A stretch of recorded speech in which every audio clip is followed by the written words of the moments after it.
បត់រៀមលើតសារឿងចាំផ្លាំងជីវិមានស្នេហ៍ថ្មីរឿងអងប្រត់គូជារឿងកវីតែបងនឹងស្រីស្មោះស្ម័គ្រលោកស្រីមិនបងគ្នារឿងពីអតីត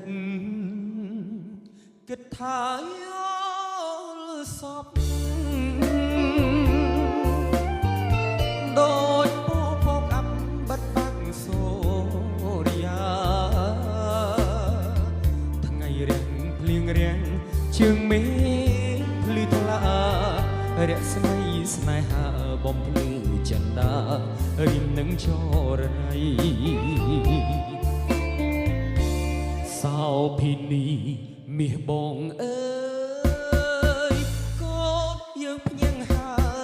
យឈប់យំទៅថ្លៃថ្ងៃបាំងរសៀលលឺសំលេងរីដូចចំរៀងស្រីបំពេរូបប្តីឲ្យគេងកាយផ្លូវរឿងច័ន្ទគោរពឈប់កណ្ដាលព្រៃមរាក្បត់ប្តីជារឿងអាស្រីរឿងយើងខុសគេមិនដូរទីបីបំភ្លេចចោលទៅស្នេហ៍យើងគង់នៅរាប់ពាន់ឆ្នាំអើ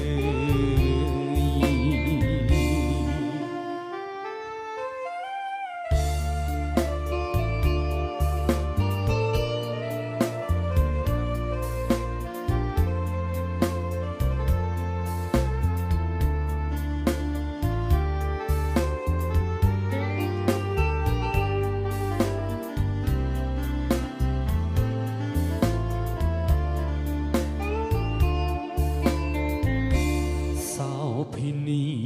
មាសបងអើយកូនយើងភ្ញៀងហើយឈប់យំទៅថ្លៃថ្ងៃបាំងរសៀលលឺសំលេងរីដូចចំរៀងស្រីបំពេចរណៃឲ្យគេងកាយផ្លូវរឿងច័ន្ទគោរពឈប់កណ្ដាលព្រៃមករាក្បត់ប្តីជារឿងអាស្រីរឿងយើងខុសគេមិនដូចទេបើ